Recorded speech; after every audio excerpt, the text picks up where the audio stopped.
Hello and welcome to episode 31 of the Indie Spring Podcast. I'm your host, Kay, also known as Indie Spring on Ravelry. I hope you guys had a wonderful week, and I'm excited to be back. I really miss not doing my podcast when I take a break, so I'm excited to share this week with you, and I feel like I got a lot done, so that's even better of a week for me. I'm going to warn you guys that I have a froggy throat, and I'm coughing quite a bit, so I do apologize for that in advance. But I thought I should do my podcast instead of taking a week off. I thought you'd rather me cough every now and then than not hear from me at all. So this week what we have going on is the Blue Kale ended, and it was wonderful. This is the prize, and we're going to draw for it. And what I'll do is, what I'll do for it is I will put and pop up the person who won. I do not have internet access here where I am at, and actually in my office, and for some reason I have like a Wi-Fi in my house, and it doesn't penetrate to this part of my house very well. I tried to do it earlier when I sat down with all my stuff, but it wasn't connecting. So what we are giving away is this can of Plucky, which is in the Three Sisters colorway, and it is MCN. It's 230 yards, and I believe it's a 50K. And a set of buttons that match this. I was very excited for the turnout of this. I think we had 17 people enter to win. And so what I'll do is the winner, who I'll put in a pop-up now, please contact me on Ravelry. I'm very excited that you won. Everybody's entries were wonderful and beautiful. And PM me your Ravelry address, and I will send it on Monday next week. So, as soon as you get it to me, the next day I will send it out in the mail to you so you can enjoy some loveliness. So thank you so much, you guys. That brings me on to what we're doing next. In the group, we're doing a Christmas in July KAL, and that will run June and July. And we will have a pattern giveaway, and my mother is doing up a project bag for the giveaway. It is fabulous. I picked out the fabric for it the other day online. She was holding up stuff she had, so that's really nice, and I'm excited for that. So we'll have a project bag, and then I will go into my stash and pick out the painted yarn. So we'll have 3 prizes to give away. All that we need to do for that is it can be anything. It can be, obviously, as always, any craft that is in the fiber, that uses fiber in any way, is eligible to win this. All you have to do is complete a present or a gift for someone, post a finished object in the FO thread, and be a member of the group. In your post for your finished object, just tell who you made it for and sell it to me. I'm not going to tell you that, it's a not eligible gift. If it's a gift, it's a gift. If you made it for yourself and a gift because you love yourself, that's great. If you made a gift for, I don't know, your dog. A lot of people make or cat toys, and you made a gift for your cat, that's great. Just tell me who you made it for, and maybe a story or why, because that's always interesting. It'll be eligible to win prizes. So that'll end at the end of July. So let's get started about what I have been knitting this week. I've been knitting a few things. Let's get out my bag. So I have been knitting, as I have been knitting for months and months, on my leading sweater by Ann Hansen. And this is out of Madeline Tosh Sport in the Vanilla Bean colorway. Last week I was about here, so I've knitted from here to here. So a few inches, 5 inches maybe. And I am excited. So I am past the creases on the bottom. And what I do when I knit sweaters is my bottom is a bigger size than my chest. So I cast on, especially in a sleeve sweater, or if I'm casting on bottom up, I cast on for a larger size. And I modify the decreases to happen more rapidly due to my shape. And so I've gotten through my decreases, which my modified decreases were 9 sets. So I have that, and I'm going well and through it. And then I think I have about 10 rows, and then I start the increases for my bottom. As long as I make a little bit of progress on this every week, I think that I at least feel that I'm doing okay. It's when it just sits there that it drives me crazy. So I'm feeling good. I got some progress done. So this is the right front, and I did make progress this week, so that was good. I try to have it now as my project that I knit while I'm in bed, so right before I go to sleep, and I try to do like a set, either a set of decreases, get through that pattern, repeat, to do one set of decreases or increases. And that kind of keeps me on track a little bit. Not a lot of knitting every night, but it's at least enough that I can see visible progress every week. So my second thing is new. Finally something new. I know all of you are cheering, right? Same old stuff, Kayla. So for the Christmas in July KAL, I am knitting a new object, and it's a new cowl.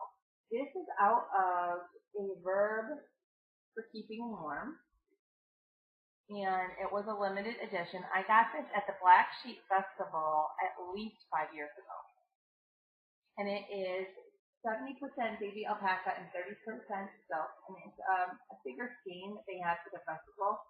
4.5 ounces or 422 yards. When I looked this up online to be able to link it, I made a project page, like the first project page I made in like 5 years. Maybe not 5, 3, a long time. They still do have alpaca silk, but they are in a less setup. I think they're around 350 yards, so this is a bigger skein. It is in the butterscotch colorway, and I do really, really love it. I am knitting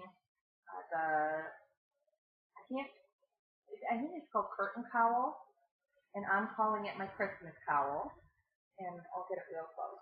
So what it is really a whole bunch of ruching. So what you do here in this section that looks a little different is you decrease your stitches by half, you knit these rows, and then you increase again. That's not all the pattern is, but basically you're getting some nice ruching going on.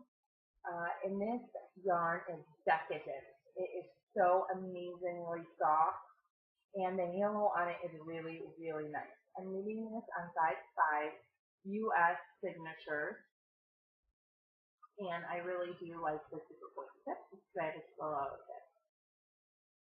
This yarn and this color are they're just beautiful. I think that they're pretty universal, and I don't know who I'm knitting this for. Typically, I would knit this kind of lighter color for my sister-in-law, but she's allergic to alpaca.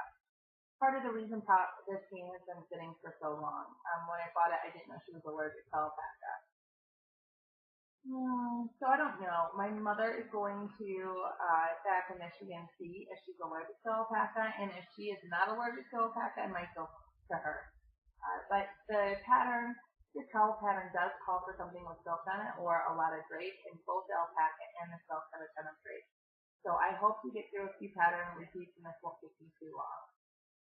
And it's been a lot of fun knitting. The setup did take me a little bit to learn how to do it, because you are doing other things as well because it's in the bias. So you have to do increases and decreases to maintain and set up that bias.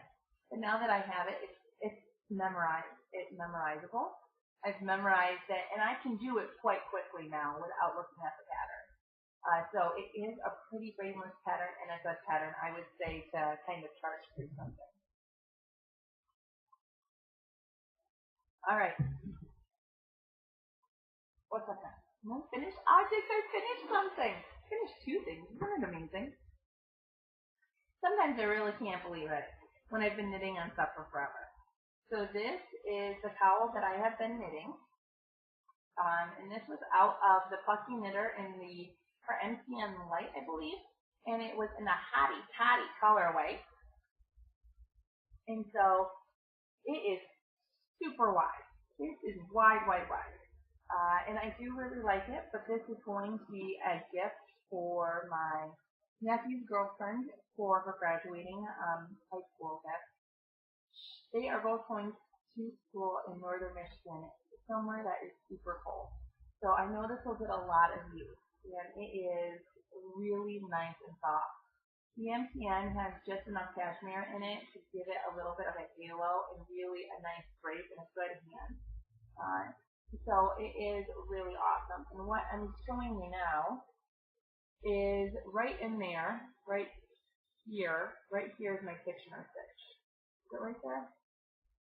I can hardly tell where it is. Hold on, I should find it for you. I am not the best at Kitchener stitch. I don't knit socks, and so I don't do it very often, but it seems as though I'm knitting more and more cowls that require me to do it, and it's kind of a learning process. Yeah, I did actually have it.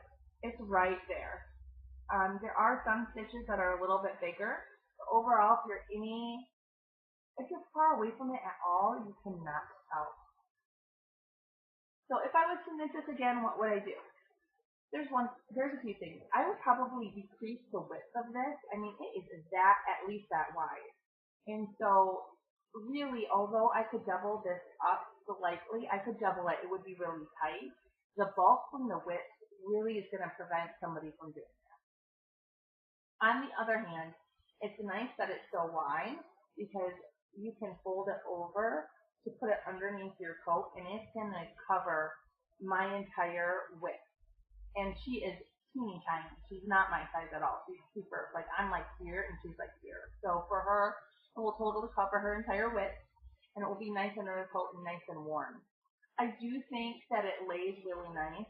I would knit this out of any kind of soft weight, but I think with cashmere or silk or something with drape, because it gathers so much because of the width of it, makes it look really, really nice. I am happy with it. It did kind of feel like it was never ending, and it was a simple project. All it was knit and purl. As we discussed last week, I did some different techniques on the way that I alternated skeins. So the best was, to be honest, when I didn't do anything. As long as I did not pull the end taut when I moved it up, those edges seemed to be fine. The other edge that I liked the best was when I did basically a yarn over at the beginning of the row for the needle. Those ended up looking extremely consistent because you're always using the same amount. I did not like going over my finger, and I did not like just trying to make bigger loops because of the inconsistency of both of those, that I wasn't always letting out the same amount of yarn. Then my loops on the edges are, some are big, some are small, some are medium, and I think it kind of looks messy. The good thing about this is that it's straight, so it's just going to furl in, and she'll never notice it. She's not a knitter, so I mean, I might, after I get a gift, go back and look at the edges, and I've actually never done that, but possibly another knitter would, but she's not going to, so it doesn't matter. We'll see if I can get it up here. What happened a lot, I'll try to get a good picture. Yeah. So it depends on what method I was using. I don't know if you guys can see that. So if you can see that, you see those two long stitches? Then I had two short stitches in the middle of it. So I don't think that looks very good or consistent. So those are I'm just letting out a little bit of yarn, or I'm going over my finger. If I use something that was more consistent, such as the yarn over, or if I didn't fold, the loops themselves seem to be a little bit bigger with the yarn over, obviously. However, they look more consistent in comparison to each other. So it was a good experiment. Probably what I would do if I was knitting something is I would either do the yarn over if I felt that I needed a lot of stretch, because I thought this was going to stretch a lot, and it really didn't. It didn't need the extra give on the edge as I thought it would. I couldn't really get it to stretch as much because I just wanted to lay it flat. I didn't want to do it with wires. And so I didn't need it. So what I really should have done, most likely, is just not pull taut when I moved up and down. But I would totally use this alternating method again, and I probably will, where let's say I have a white yarn and a black yarn. I knit with the white yarn, and I move back with my circulars, and it has to be in circulars, and then I knit with the other color, I think black. So I knit with white, then I move it back, I knit with black, and then I turn my work, and I purl in white, then I purl in black, then I turn. So you're always doing 2 knit rows and then 2 purl rows. And what that does is, instead of having 2 rows of white, white, white, so where you knit white across and purl back, they're both white, and then I knit black, and then I purl back across this black with 2 black, I have every other row, or every row is basically a different skein.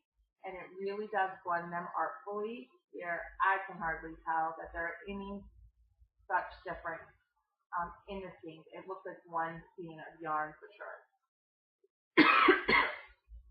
A lot of times, I have somewhat dramatic differences in yarn, and even when I'm doing the knit and purl back alternation of the yarn, you can still tell those two rows that you are alternating yarn. I mean, some people might be able to tell, but I've done some sweaters where even seeing far back, I can see the stripes.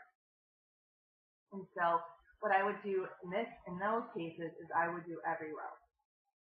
It wasn't as annoying as I thought it was, and in a lot of instances it was easier because I'm not turning my yarn up on the edges 2 rows to accommodate the knit for one color and purl back. I'm always going only up one.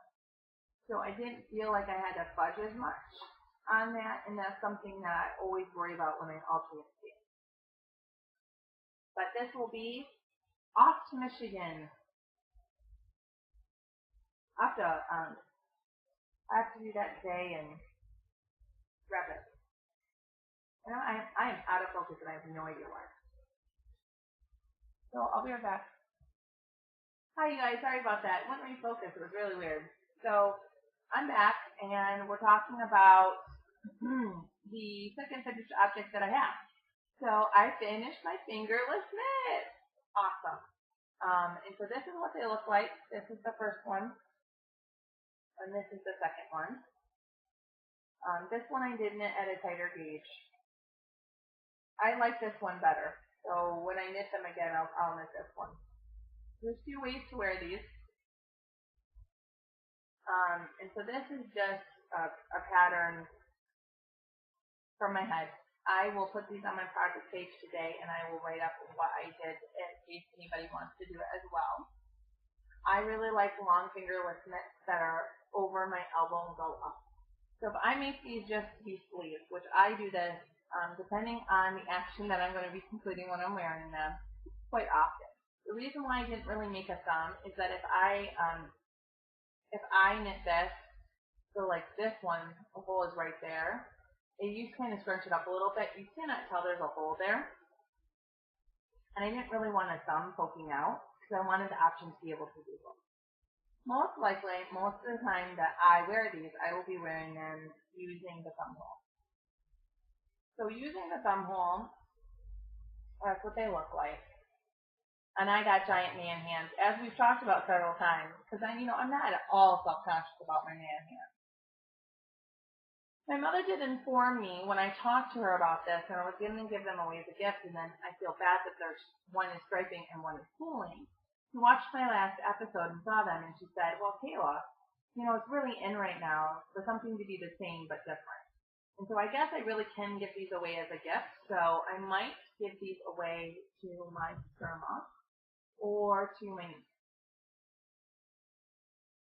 The main reason for that is that my sister-in-law works midnights in a lab, and she says she was freezing. If she could really wear these and put gloves over her hands and still complete the labs that she's working. So they are great. They're super long. I will be knitting another pair, and I will be doing major adjustments to some of the items on it that I would prefer to do differently. So you'll be seeing these again. And I have about this much yarn left. And I have 2 skeins of this, so I have a whole other skein as well. But I know I can get another pair out of this. So it'll probably be a few weeks before I put them on, or I cast them on again. But you'll be seeing this again and once it's done. Because it's super boring to watch me knit the same thing over and over again. But they're done as well, so everything is blocked and the ends are woven in, and I am excited. It seems like I've been knitting the same things for forever, and to cast something I knew was just delightful. It really was. Believe me, it's like the simple things sometimes in life. Alright, so what have I been spinning? So I only talk about my spinning when I basically have something to show you guys. I have been spinning on 50% yak and 50% silk in a natural colorway. This was Highland Handmade, and she had a luxury fiber club there last year that I was a part of, and this was a shipment of it. It is very shiny. I don't know if you can really tell how shiny it is. And it's lovely. It was difficult for me to spin. The yak itself, the staple hair is short. And I would run into almost like clumps. Like the silk was long and nice, and I loved to spin the silk, and I spun with quite a bit of it.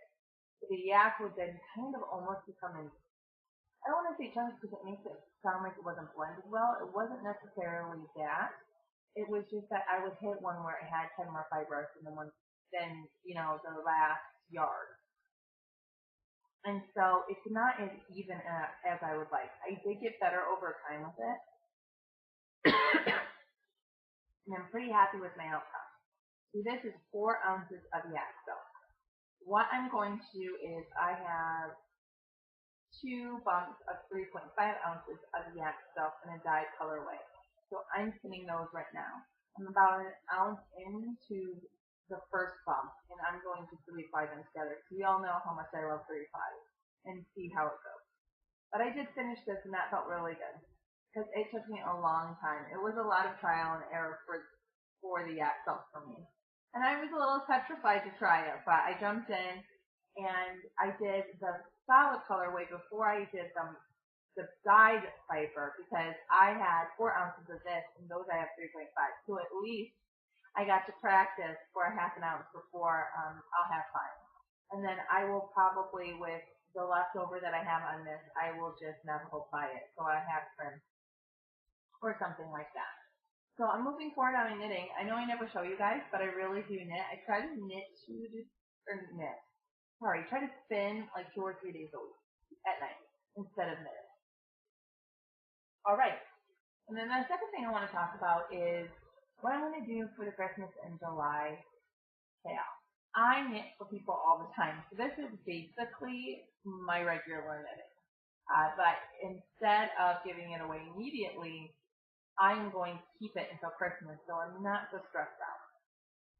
So the second thing that I'm going to be doing is I bought this kit from a local yarn shop called Stash in Corvallis, Oregon. And it is Hazel Knits and Artisan's Box. This colorway is called Portobello, and this colorway, called Bullet. I mainly bought this because I love this Portobello colorway. It's like a gray purple, and I love it. But they wouldn't separate them out, and so I had to get a kit. And they are lovely together. So I'm going to knit a shawl.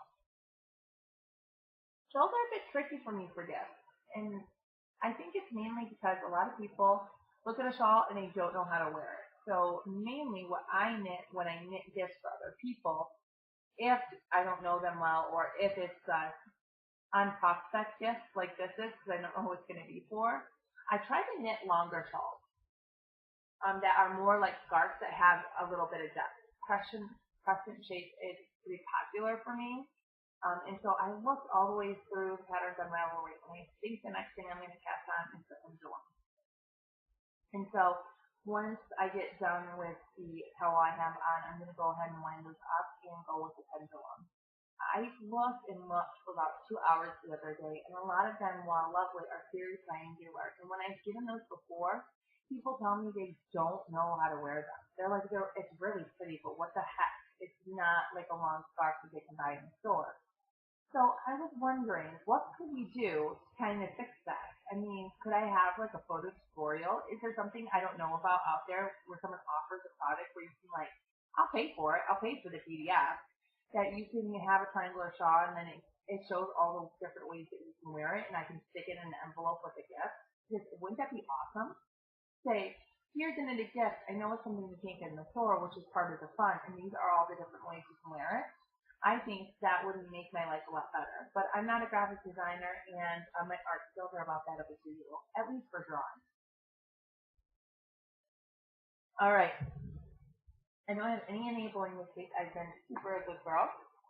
So what am I going to talk about? Part of me being off of work is being able to go through things not only in my house, which I am doing, but also he's from my childhood, to be quite honest. My parents are doing a big push since my mom retired to basically downsize and get rid of stuff in the house. So I get boxes of stuff every now and then. So I got, as I shared with you last week, my high school yearbook, and there was a lot of other stuff in that package. And so slowly I'll be talking to you about it. But I love buttons, and I'm obsessed with buttons. I don't know why I love buttons as much as I love them, but I really find them intriguing. There's a button society, and there's just button stores, and it's like this whole weird thing where there's buttons everywhere. And I never knew it before. So I always had grandmas that had button jars. And so to me, it's like a total normal thing to have a big button jar.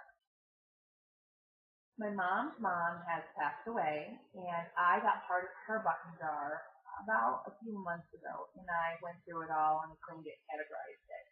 And my mom was really wonderful, and she sent me a old tin to put it in. My grandpa used to work in the liquor store that we had in town, and it's the oldest liquor tin that he had when he worked there. And that's what I put all my buttons in. I was so excited to get it and so happy that when my mom was cleaning, she found my dad's mom's mom. Oh, my great grandma Glad's box. And she sent it to me. So I got it in a tin. It was about this big. And the tin on top had a wonderful flower on it, and it was really pretty. But on the inside, it was all rusted. So I took out the buttons this week, and I washed all the buttons, and I separated them out. When I was calling my mom to talk about them, I was like, I've never seen this many sets of completed buttons in a button jar ever. Usually they're the extra one that you got from your, your coat or your shirt. But she seriously had like sets of 15, 20 buttons that matched. I'm like, this is a lot of matching buttons. It's not just like 6 that match. I've never gotten a button jar that had 15 matching buttons and multiple sets. So it's my dad's grandma. So my dad gets on the phone and we're talking about my grandma's glass, who was French. And it's so fun as I get older to hear about these people that I didn't ever get to meet, but are part of me, in a way, part of my family. So my great grandma and my great grandpa used to have a thrift store. My dad said in that time period, people didn't have their stuff. So when somebody died, they would go in and they would buy the whole house and all the contents. And my grandma Gladys would go in and she would look through the clothes. And if the clothes weren't good or there was something, a hole or a stain, she would cut up all the buttons and put them in the button jar. My dad laughed because I got a button tin that was this big that was half empty. He's like, she used to have just jars and jars. And then they used to fix up all the furniture and paint them and sell them in a store. And I was like, how could I have never known that my great grandma had this store? I'd never seen anything from it. I'd never heard stories. And I'm like, oh yeah, she always had a ton of really cool stuff. And so I'm so sad that I never got to meet her. How awesome is it that I got something that I'm going to use that she had? So we were talking about our family, and my great-grandma had a sister.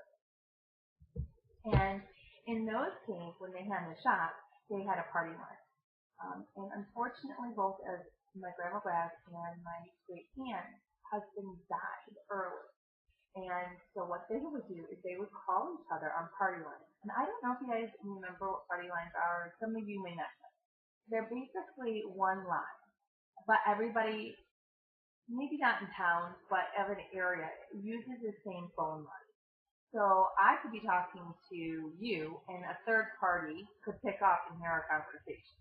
So it's not always private. And they would call each other multiple times a day to make sure that the other one was safe and it was fine. So, they hadn't fallen down, they weren't sick, there was nothing going on because they didn't have husbands anymore.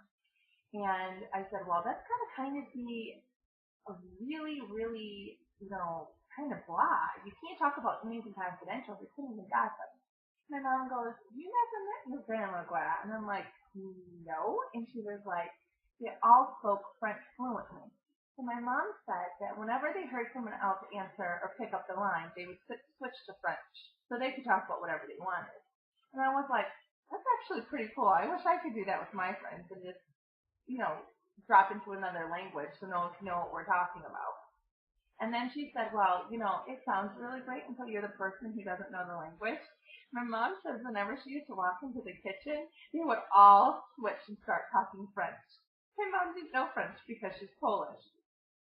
And so, I don't know. It just makes me laugh, and it makes me wish that I could have been there. Wish that I could learn French from two people that were fluent, but also kind of, I don't know, have that memory. Sometimes I'm too much in my head and get upset that I miss things because I value them so highly.